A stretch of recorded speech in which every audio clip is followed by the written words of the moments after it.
तो radiant bright मांगा के नेक्स्ट पार्ट में आप सभी का स्वागत है। उम्मीद है आपने इसके पहले का पार्ट देख लिया होगा।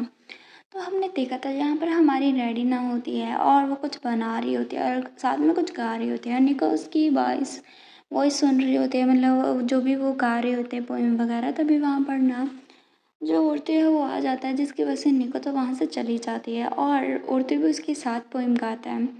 जैसे ही वो गाना गा के ख़त्म करता है तो उड़ते उससे बोलता है कि क्या तुमने डिसाइड कर लिया कि तुम एक पोएटिक ब्लैकस्मिथ बनोगी रेडिना। हम देखते हैं रेडिना के हाथ में एक ब्यूटीफुल सा फ्लावर होता है जो कि उसने खुद से बनाया होता है। उसे देखते हुए ना औरतें उससे बोलता है कि तुम पहले से ज़्यादा स्किलफुल हो, जितना मैंने सोचा था उससे भी ज़्यादा। और उसे बोलता है लेकिन रेडिना, मुझे बिल्कुल भी अच्छा नहीं लगता कि मेरी बिलोंगिंग को कुछ हार्म हो। मतलब तुम मुझे बिलोंग करते हो और तुम्हें कोई हार्म हो, मुझे बिल्कुल भी पसंद नहीं है। इसलिए आइंदा से थोड़ा ज़्यादा माइंडफुल रहना। और वो उसके हाथ को अपने चेहरे पे रखता है और यहाँ पर रेटिना सोचती है कि मैं तो ऑलमोस्ट भूल ही गई। उसका जो सेंट वगैरह है वो बहुत ही ज़्यादा, मतलब कि ओवर है। मतलब कि जैसे ही वो मेरे करीब आता है मुझे खुद में ऑप्रेसिव सा फील होता है। अगर उसे अच्छा नहीं लगा और अगर उसने मेरे टूल्स वगैरह को मुझसे छीन लिया तो मैं क्या करूँगी। और फिर वो उससे पीछे मुड़ती है और उससे बोलती है ये नहीं, ऐसा नहीं होगा, ये कुछ भी मुझे हार्म नहीं करेगा, मैं आइंदा से ज़्यादा केयरफुल रहूँगी। आफ्टर ऑल जो भी चीज़ मैं कर रही हूँ वो सभी तुम्हारे लिए कर रही हूँ योर हाइनेस। यहाँ पर ना औरतें वहाँ से बैठ जाता है और जाके सोफे पे बैठ जाता है और उससे बोलते तुम कैरी ऑन करो, मैं यहाँ पर चुपचाप से बैठूंगा। तो रेटिना पहले तो सोचती है, फिर वो उससे बोलते नहीं, तुम्हें ऐसा करने की ज़रूरत नहीं है। और फिर वो सोचती है वेट, अगर वो चाहता है यहाँ पर रुकना और अगर उसे पता चल गया है कि मेरी विश है कि मैं ज़िंदा रहूँ, अगर उसे ऐसा कुछ पता चल गया तो वो मुझसे मेरे साथ कुछ भी कर सकता है, मुझे उसे पता नहीं लगने देना है। और फिर वो उसे कुछ नहीं बोलता और यहाँ पर ना औरतें उसे बोलता है कि मैं तुम्हें ऐसे ही देखूँगा, जैसे तैसे तुम काम करोगी चुपचाप से, तो तुम अपना काम कंटिन्यू रखो। फिर बाद में वो सोचता है अपनी कही बातों को कि कैसे उसने अपने भाई को बोला था कि वो ना रिवॉल्ट करना चाहता है अपने फादर के खिलाफ। और यहाँ पर वो सोचता है कि जो भी चीज़ मैंने बोली थी, लेकिन अगर सच कहूँ तो मैं यहाँ पर उसके साथ वादा नहीं होना चाहता हूँ।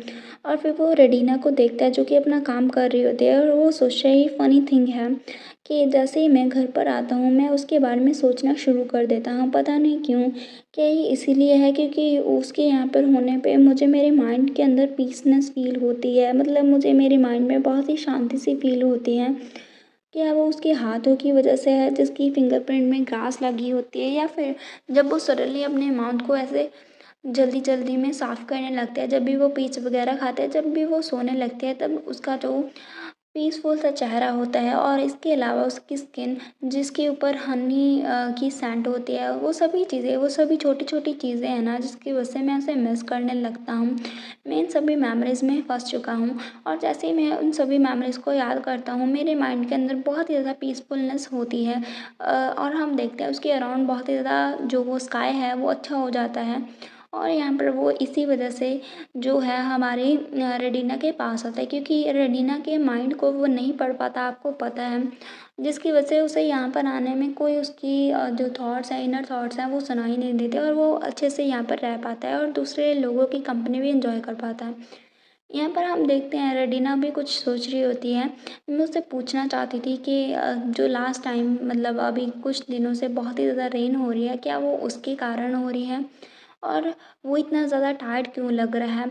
लेकिन मैं उससे कुछ भी नहीं पूछ सकती, आखिर मैं हूँ कौन, मेरे अंदर, मेरे मन के अंदर ऐसे थॉट्स कैसे आ सकते हैं, वो इन सभी बातों में ही होती हैं।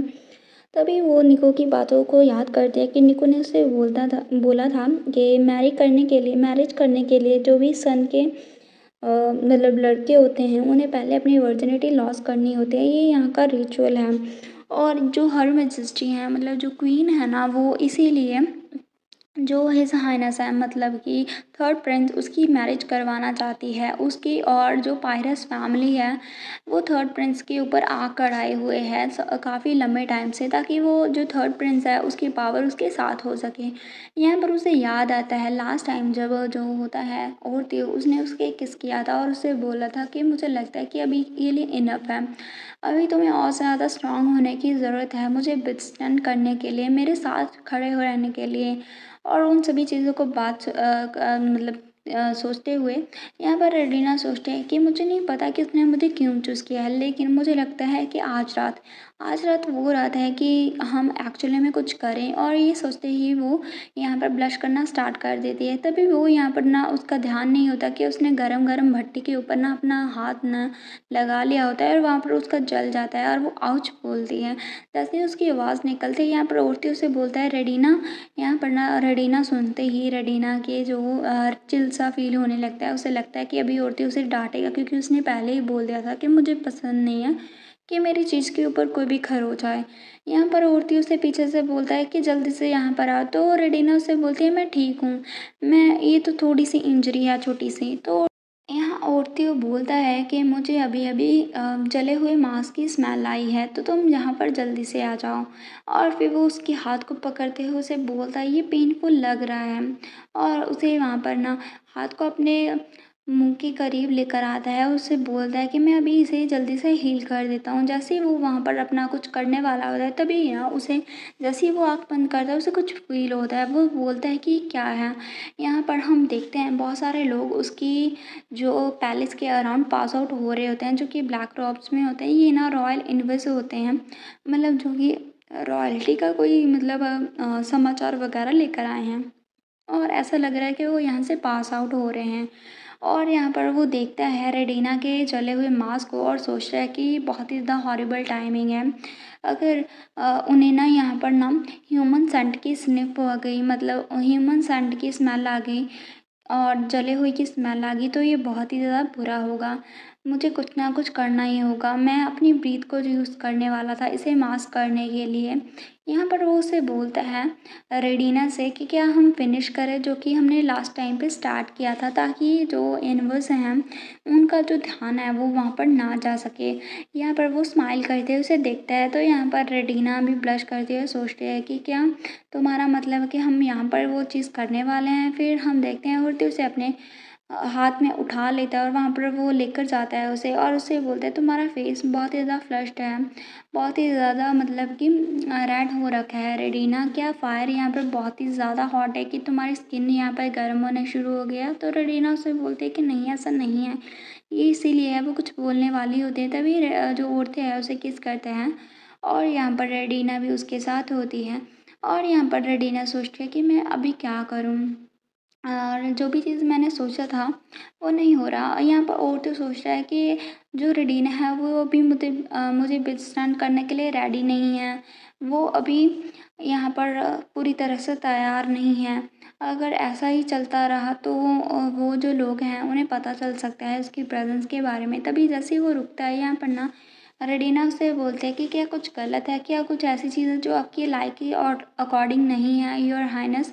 तो यहाँ पर ना रेडिना उससे बोलते हैं अगर तुम मुझे कुछ कहोगे तुम मुझसे कुछ भी कहने के लिए बोल सकते हो। यहाँ पर रेडिना सोचती है कि मुझे नहीं पता है, लेकिन हाँ चैम्बरलेन गिनो और निको दोनों ही मेरी वजह से डेंजर में पड़ सकते हैं। यहाँ पर औरतें उससे बोलता है कि मुझे नहीं पता कि तुम क्या सोच रही हो रेडिना, लेकिन अभी, और वो कुछ बोलने वाला ही होता है कि तुम रेडी नहीं हो। तो यहाँ पर रेडिना उससे बोलते हैं मैं समझ सकती हूँ, तुम चाहते हो कि मैं पहले तुम्हें किस करूँ, है ना? तो औरती उसे कुछ नहीं बोलता और उसके सामने देखते हुए स्माइल करता है, उससे बोलता है तुम बहुत ही अच्छी गर्ल हो। क्या तुम श्योर हो कि तुम बाद में इस चीज़ को रिग्रेट नहीं करोगी? तो रेडिना उसे देखती रहती है, और यहाँ पर वो अपने बालों को खोल लेती है, और जैसे ही वो खोलती है यहाँ पर वो उससे बोलता है, उसके नज़दीक आते हैं तो औरतें उससे बोलते हैं ठीक है जैसी तुम्हारी इच्छा।